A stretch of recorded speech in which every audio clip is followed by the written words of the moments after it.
An example is I walked along the road, there was a 15-year-old girl begging. I bent down, I talked to her and I said, "You on the gear?" She said, "Yeah, I'm begging for it, to get some money to buy her heroin." I said, "Well, I'm selling, here's my mobile number." She phoned me, we started obviously a relationship of customer and whatever, but this girl was lovely. This girl was possibly one of the nicest girls that I've ever met. She used to throw her arms around me, she absolutely adored me and I adored her. She was great. The only thing is she had a heroin addiction. Where did it come from? She met a boy. The boy had an heroin addiction and bang, the girl was there to subsidise his heroin addiction. He weren't begging, she was. He was indoors. Why would he want to go out when he's got control of a woman? Right? So it's not a boys thing. Girls get involved in this life, they get dragged into it. She moved from begging because it didn't subsidise two people's addiction. So what she'd done is she went into shoplifting.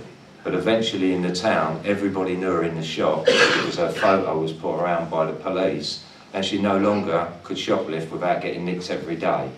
So she became a prostitute. 2 years ago, I had a phone call. She was found in a field with 87 stab wounds, she was dead. She got into the wrong car. It ain't a boys thing. The girls get pulled into this life. On crack cocaine, different kind of drug, not like heroin, go out, nick 50 quid on 50 quid, heroin will hold you till the next day. If you've got £1,000, you'll spend £1,000, but 50 quid will hold you.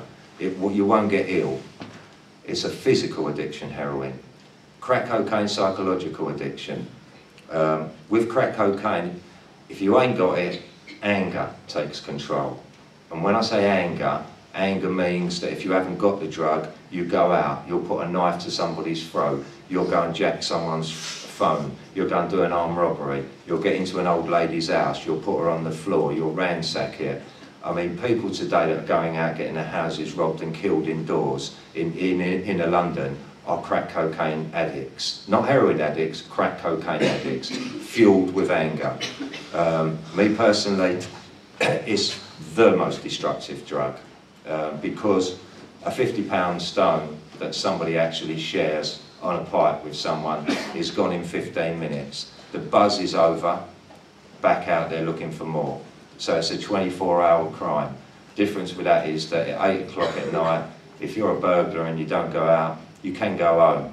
You're all right, you'll be agitated, you'll be quite angry, you'll not be a nice person to be around, especially if you've got children, but you will survive because it's a psychological addiction and not a physical one. And you can wait until the next day to actually go out and get your crack cocaine again. A lot of people have heard of prostitution and being run by pimps. Well, pimps don't exist anymore. You know, that old fashioned guy that goes out with his women on the street and you go and make sure that she ain't nicking the money off him. They don't exist no more for the simple reason is they're all crack cocaine addicts. And what they do is they actually go out on the street, they get in a car, they go, they prostitute themselves, they get £20, they come back, go to the drug dealer, he gives them a £20 rock, on the stairwell downstairs, she smokes that, before she gets to the bottom, the buzz is gone, and she's back on the street, and she's in another car for another £20. Why would you want to control it? You don't need to control a prostitute anymore, just get them to be crack cocaine addicts. And I'm not saying the pimp gets them to be a crack cocaine addict, but he don't need to come out of his door. He just needs to sit in there and supply it and make a fortune. So, me personally, my addiction was crime. I started at an early age. I was 8. I bunked off of school. I was taken to see a child psychologist. Thought I had a problem because I kept playing truant. But he turned around and he was a bit of a prat of a psychologist. I don't particularly think he knew his job. He said, "You think that the family you're living with isn't your real family and you was adopted and that could possibly be why you actually are misbehaving." Well, for an 8-year-old boy to go home and think that his mum and dad ain't his mum and dad, his brothers and sisters ain't his brothers and sisters, I rebelled. I broke into 7 houses in the street in the first week and I started to get back at society. But that was the way that I coped. Kids cope in different ways. The kids of these drug addicts cope in different ways. Some of them become dysfunctional, they become violent, they run away from home, they get into self-harming, all kinds of different ways kids cope with their problems. I went out and committed crime. I went on a one-man crime wave that resulted in me being Britain's #1 criminal. And I just wasn't burglaries. Burglary to me was a great buzz, an adrenaline buzz. I've done armed robberies. I'm quite open. I've just talked to 2,500 police officers. Some of them don't take very kindly to me being open and standing on the stage. Some have had questions. How can you stand there and say that you've done 8,000 burglaries? Are you saying that you've done 8,000 burglaries, not been arrested? I say to them police officers, no, I'm telling you I've done 8,000 burglaries because you're all useless police officers and you should have nicked me on the first one. That's what I actually are there to give these people, to make them better police officers so that they can protect the community and your families and all that crap that you get in prison. We hate the police, they're pigs, they're this, they're that. I defend the police in prison. I've never hated the police. I've always said to someone in prison, the only reason you don't like the old bill is because they nicked you. That's as simple as that. If your house got burgled, you'd phone the police. If your car got nicked, you'd phone the police. If your daughter or your mum got raped, you'd phone the police. So don't have a go at the police. They're there to do a job. They've just done a job on that day better than you. You went out thieving, they nicked you. So, you know, deal with it. You've got a prison sentence.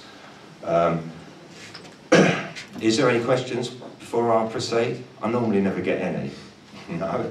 Right. I want to talk on the prison system. The youth offending, I'll start off on the youth offending. I go into a lot of youth offending prisons now and talk. To give you an idea on youth offending, I gave my book, I was mowing the grass in my garden about a month ago, and as a kid walked past, and I hadn't seen him for a while, and I said to this 18, he was 18, so he ain't far off really your age. And I said to him, where have you been? I ain't seen you. And he said, I've just done 3 years for armed robbery. I said, take that book and have a read of it. A week later, I see him up the town. I said, how'd you go with the book? First thing he said was, I've never really been to school and I struggle with reading, but I've managed to get to the end of the book. That's great, because that's what it was written for. No long, fancy words. You're going to understand what was there in the book.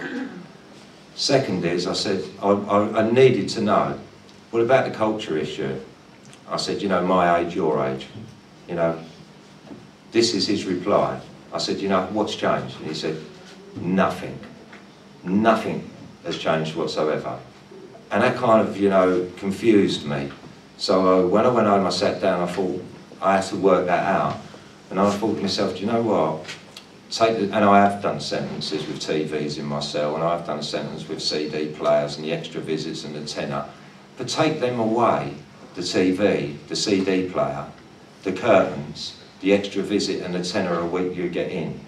There is nothing in the prison system that's actually changed in the last 30 or 40 years. That's it. And to get all of that, they had to actually, I think it's, if you go to the Guinness Book of Records, you'll see that the longest protest in the world was actually Strangeways, and that was on a roof. I think they was on there for up to a month or something on a roof. Then it ended up burning half the prison down. And the result of that protest was that because of the 23, 24-hour-a-day bang-up in the prison system, that prisoners started to get TVs in their cell and different kind of stuff to distract them away from the long time that they were spending in their cells.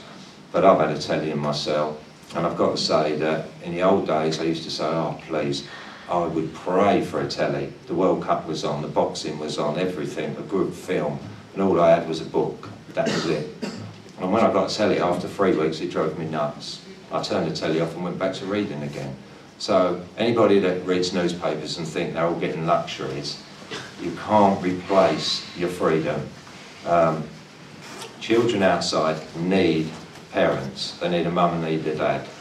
Unfortunately, they are trapped in a cycle of addiction. When I go into prison and I talk about crime addiction, it's something no one's ever heard of. I wouldn't imagine anybody in this room has ever heard of crime addiction. Alcohol, gambling, yeah, drugs, whatever. So when I go into a prison and I've got 250, I ask them 3 questions so that they can get a better understanding. The first question is, how many of you are coming back to prison when the gate opens?